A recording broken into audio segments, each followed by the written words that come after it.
Okay, Assalamualaikum warahmatullahi taala wabarakatuh. Saya kami daripada kumpulan grup 3 ingin membentangkan tentang topik yang kumpulan kami dapat, iaitu kerangka analisis etika dan peradaban acuan Malaysia melalui sejarah, struktur sosial dan biografi. Jadi kumpulan kami ini dianggotai oleh 4 orang, iaitu saya, Arif Billah bin Abdullah, Shivaran anak lelaki, Bijaro, Syarizal dan Safwan. Jadi saya akan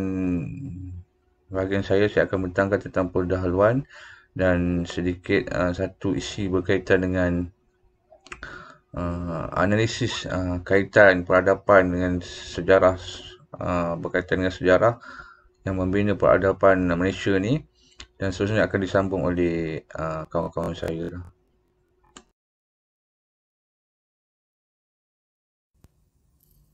Dari segi pengenalan, etika dan peradaban merupakan perkara yang sangat penting dalam membentuk tamadun manusia. Kalau kita lihat, penghayatan peradaban ini berbeza kerana ianya dipengaruhi dengan sejarah, keadaan sejarah sebuah negara, struktur sosial dan biografi masyarakat berkenaan. Jadi kalau kita tengok untuk kita faham bagaimana perkembangan peradaban ni, kita tengok jadual yang ada dalam slide tu tentang etika dan peradaban dalam acuan Malaysia ni. Kalau kita tengok, ada dua pergerakan susul masa, iaitu pertama memahami keadaan bagaimana peradaban tu, keadaan zaman dulu, zaman sekarang kan. Dan secara analisisnya dia bahagi terus pada tiga, iaitu sejarah, struktur sosial, biografi. Biografi ni macam keadaan masyarakat, negara dan pasaran. Jadi saya akan ulas berkaitan dengan bagaimana sejarah sebuah negara itu dia mempengaruhi keadaan peradaban. Seterusnya perkara yang saya ingin bentangkan adalah berkaitan dengan pengaruh sejarah dalam perkembangan peradaban acuan Malaysia. Kita mungkin sudah sedikit maklum bagaimana peradaban negara kita dibentuk. Kesan besarnya bermula daripada kedatangan Islam, iaitu peradaban Kesultanan Melayu Melaka, di mana pada waktu itu sudah ada satu organisasi, satu sistem pemerintahan yang mana lebih menjurus kepada pemerintahan Islam dan memberi pengaruh kepada masyarakat pada masa itu. Dia mengembangkan satu sistem di mana sistem beraja berkuasa penuh dan dibantu oleh golongan-golongan seperti bendahara dan sebagainya, dan membentuk cara hidup yang diamalkan pada waktu itu adalah dengan mengamalkan budaya dan agama Islam. Maka kesan daripada itu lahirnya ataupun berkembangnya bagaimana masyarakat Melayu boleh menulis Jawi dan bahasa Arab.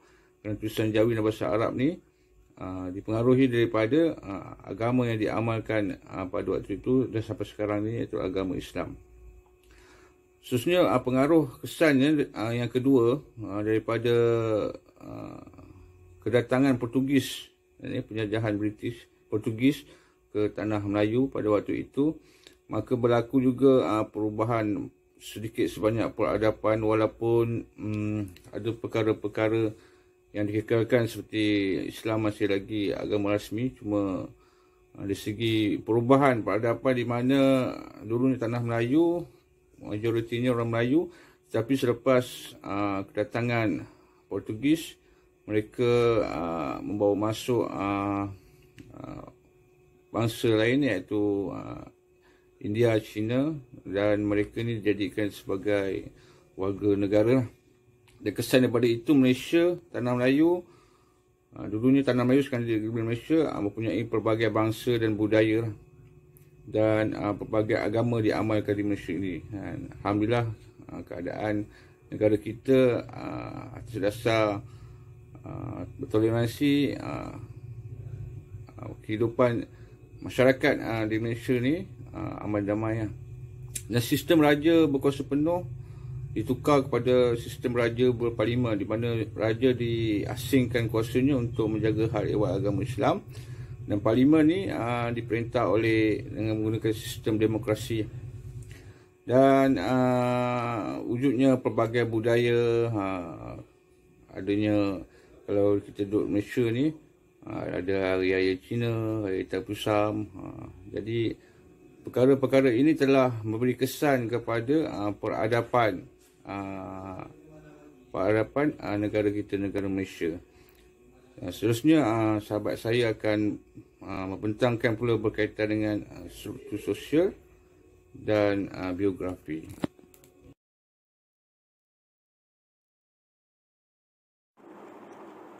Assalamualaikum warahmatullahi taala wabarakatuh. Nama saya Syariza Azri bin Sulaiman, nombor metrik 13 DDT 19F 1005. Hari ini saya akan menerangkan tentang etika dan peradaban dalam Malaysia melalui struktur sosial.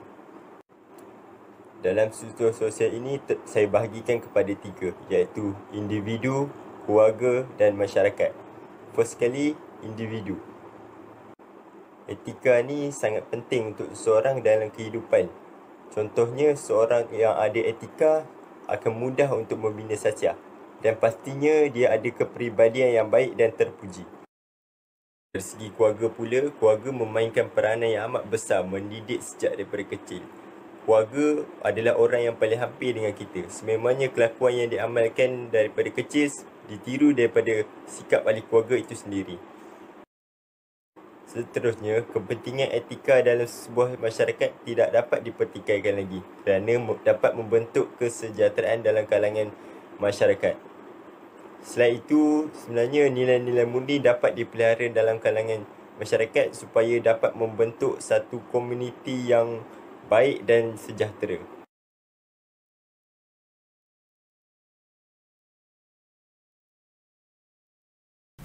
Assalamualaikum, nama saya Sofwan bin Aliza, pemegang kad metrik 13 DDT 19F 1187. Jadi saya akan membincangkan tentang poin yang ketiga, iaitu biografi ataupun riwayat. Biografi membentuk hidup seseorang, individu, keluarga dan masyarakat.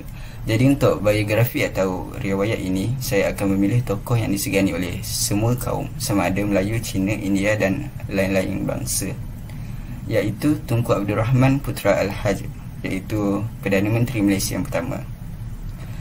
Jadi Tunku Abdul Rahman Al-Haj, bapa kemerdekaan, beliau dapat menyatupadukan pelbagai bangsa, iaitu Melayu, Cina, India dan juga kaum-kaum di Sabah dan Sarawak. Beliau banyak memberi sumbangan kepada rakyat Malaysia sepanjang zaman pemerintahannya. Jadi bagaimanakah beliau dapat menyatupadukan kaum-kaum di Malaysia? Ini mustahil tanpa dasar-dasar etika yang beliau ada, iaitu hormat menghormati, bertimbang rasa, bertoleransi antara satu sama lain. Jadi dengan dasar-dasar etika itu, ia dapat mewujudkan sebuah masyarakat dan negara yang harmoni, maju dan makmur. Tanpa dasar-dasar etika yang disebut tadi, kita tidak akan mampu membina sebuah masyarakat yang bersatu padu. Dan jika masyarakat tidak bersatu padu, negara akan menjadi porak-poranda dan tidak dapat membangun dan maju. Jadi kita kena ada dasar-dasar etika yang Tunku Abdul Rahman ada, supaya masyarakat bersatu padu dan seterusnya negara dapat membangun dan maju. Ini selaras dengan wawasan 2030 yang objektif utamanya ialah kemakmuran bersama. Terima kasih. Selamat sejahtera Encik, nama saya Syifaram Anand Lalaki Wijaya, nombor metrik F1131.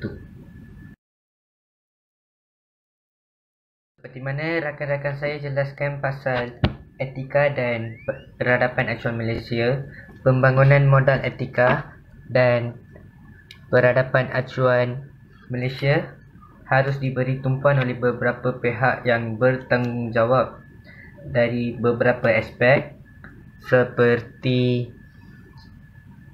perpaduan, hormat menghormati dan kerjasama. Kesimpulannya, etika dan perundangan Malaysia berkait dengan sejarah bangsa negara kita.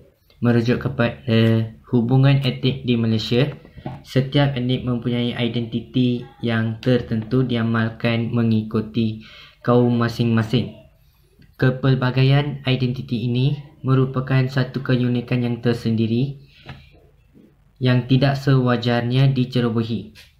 Usaha-usaha ke arah meraihkan kepelbagaian yang sedia perlu disusun dan difahami demi mewujudkan keharmonian dalam hubungan etnik. Keharmonian ini akan mantap sekiranya setiap etnik mempunyai sikap menghormati hak-hak yang menjadi identiti etnik yang lain. Terima kasih.